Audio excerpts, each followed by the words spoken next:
Good evening. This is the news on Temilorun's channel. I am Temilorun Odetayo. First, the headlines.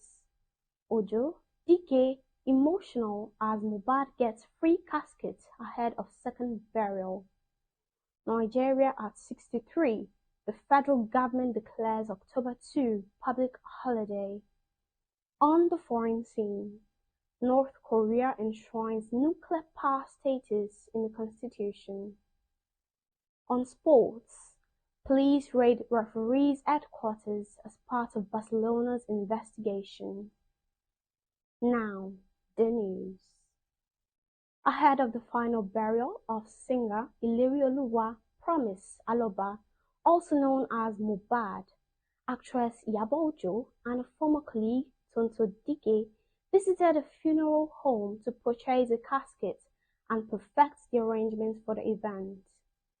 However, their astonishment grew when they arrived at the funeral home and were warmly welcomed by the CEO. This came after they had explored various caskets and made additional inquiries.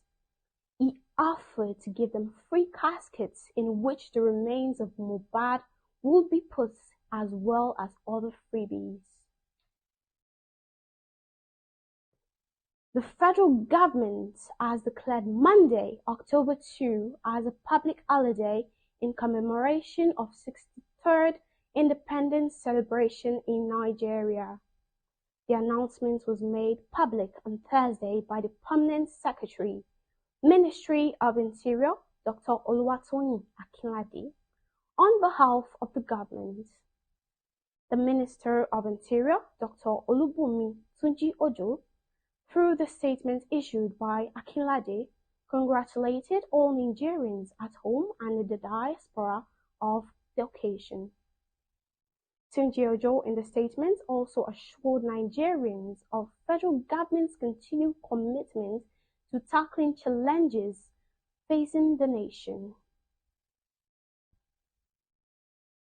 On the foreign scene, North Korea has enshrined its status as a nuclear power in its constitution, with leader Kim Jong-un calling for more modern atomic weapons to counter the threat from the United States, state media reported Thursday.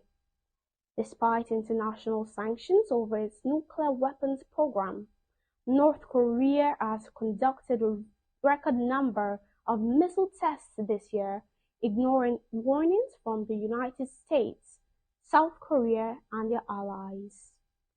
Diplomatic efforts to convince Pyongyang to give up its atomic arsenal failed, and the constitutional change came after Kim's declaration last year that North Korea was an irreversible nuclear weapons state. On sport news, Spanish police raided the office of the referees committee as part of an investigation into Barcelona's alleged corrupt payments to an official.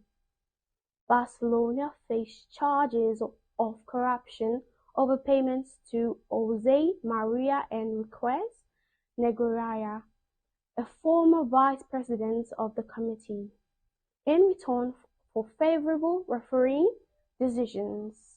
UEFA is also investigating the matter.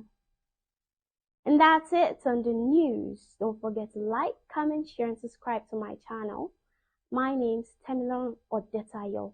Thanks for listening.